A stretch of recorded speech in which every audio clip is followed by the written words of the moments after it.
இப்ப திருமாவளவனுடைய இன்று நடைபெற்ற அந்த பேச்சை பார்த்திருப்பீங்க. என்னன்னா மதுவிலக்குங்கிற புள்ளியில ஆரம்பிச்ச அவருடைய இந்த விழிப்புணர்வு பிரச்சாரம் மாநாடுங்கிற ஒரு விஷயம் இப்ப மது விற்பனை இலக்கை குறைக்க வேண்டும்ங்கிற மாதிரி மாறி இருக்கு, பொருளே மாறி இருக்கிறதா பார்க்கப்படுறது.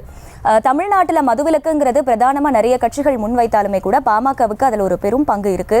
இப்ப இந்த மாநாட்டில் பங்கேற்கலாம்னு அழைப்பும் ஒரு பக்கம் விடுக்கப்பட்டிருந்தது. ஆனா இப்ப இந்த மாதிரி கொள்கையே மாறி இருக்கிறதுக்கு பின்னாடி என்ன இருக்குன்னு நீங்க நினைக்கிறீங்க காரணமா? அதாவது திருமாவளவன் இன்றைக்கு தமிழக முதலமைச்சர் ஸ்டாலின் அவர்களை சந்திக்கிறார். செய்தி நேற்று வந்தது. இந்த சந்திப்பில் ஏதாவது ஒரு இந்த மது ஒழிப்பு தொடர்பான முன்னேற்றம் இருக்கும் என்று இருக்க வேண்டும் என்பதுதான் மது ஒழிப்பை பற்றி பேசுவருடைய சிந்தனையாக இருக்கும். ஆனால் திருமாவளவன் அவர்கள் இந்த மது ஒழிப்பு பிரச்சனை என்பதை கையில் எடுத்த பிறகு கடும் குழப்பத்தில் அவர் எந்த கருத்தை சொல்வது எந்த கருத்தை தவிர்ப்பது என்று தெரியாத வகையில் அவருடைய செயல்பாடுகள் என்பது அமைந்து வருகிறது. திருமாவளவன் அவர்கள் பூரண மதுவிலக்குத்தான் அவசியமானது தமிழகத்துக்கு என்ற நிலைப்பாட்டில் இருக்கிறது என்று சொன்னால் பூரணமாக மதுக்கடைகள் மூட வேண்டும் என்ற கொள்கையில் உறுதியானவராக இருக்கிறது. நான் ஒன்றை இந்த நேரத்தில் சொல்ல ஆசைப்படுகிறேன்.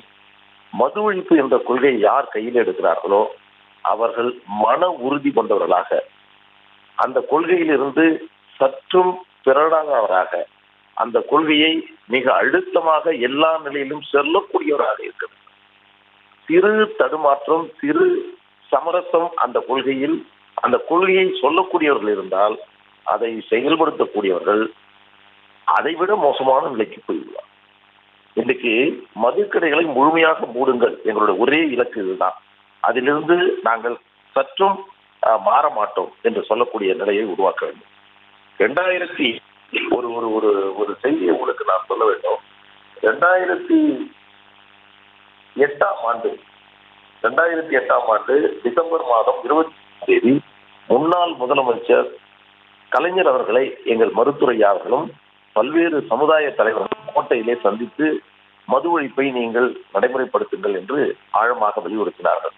ஒரு சந்திப்பு என்றால் எப்படி இருக்க வேண்டும் என்பதற்கு ஒரு சிறந்த உதாரணத்தை நான் உங்களுக்கு இந்த நேரத்தில் சொல்ல ஆசைப்படுகிறேன். 2008 22ஆம் தேதி டிசம்பர் மாதம் சந்தித்த போது முழுமையான மதுவிலக்கு தமிழ்நாட்டில் அமல்படுத்த வேண்டும், அதற்கான காரணங்கள் என்ன என்பதையெல்லாம் பல்வேறு சமுதாய தலைவர்களை அழைத்து சென்ற போது அப்பொழுது கலைஞர் அவர்கள் மறுநாள் ஒரு அறிவிப்பை வெளியிட்டார். அதற்கு முன்பாக தமிழ்நாட்டில் காலை 10 மணிக்கு மதுக்கடைகள் திறந்து இரவு 11 மணி வரை இருந்தது. இந்த மருத்துவர் ஐயா அவர்கள் சந்தித்தார், பல்வேறு சமுதாய தலைவர்கள் சந்தித்தார்கள்.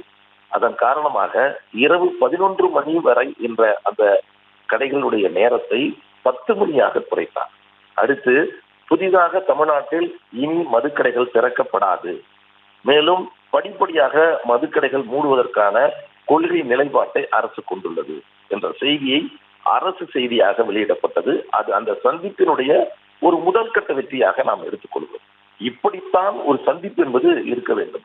மது கொள்கை தொடர்பான ஒரு கோரிக்கையை முன்வைக்கின்ற பொழுது அதை நிறைவேற்றுகின்ற வரை, அதை அந்த கொள்கையை நாம் அடைகின்ற வரை அதற்காக போராடி கொண்டிருக்கிறது. ஆனால் இவர் மதுக்கடைகளை மூட வேண்டும் என்று சொன்னவுடன் அந்த துறையினுடைய அமைச்சர் முத்துசாமி அவர்கள் பேசுகின்ற பொழுது திருமாவளவன் அவர்கள் இந்த கோரிக்கையை முன்வைத்திருக்கிறார். எனவே படிப்படியாக அரசு மதுக்கடைகளை என்ற ஒரு அறிவிப்பு வந்தவுடன் உடனடியாக அவருக்கு நன்றி சொல்லுகிறார். அது ஒரு பெரும் சாதனையாக, ஒரு பெரிய விஷயமாக அவர் போற்றுகிறார். ஆனால் இது போன்ற அறிவிப்புகள் என்பது தொடர்ச்சியாக இவர்கள் சொல்லிக் கொண்டுதான் இருக்கிறார், படிப்படியாக மதுக்கடைகள் மூடுவோம் என்று. ஆனால் அதற்கான சாத்தியக்கூறு திருமாவளவன் அவர்கள் வெளியிலே பேசுகின்ற பொழுது ஒன்றை பேசுகிறார்.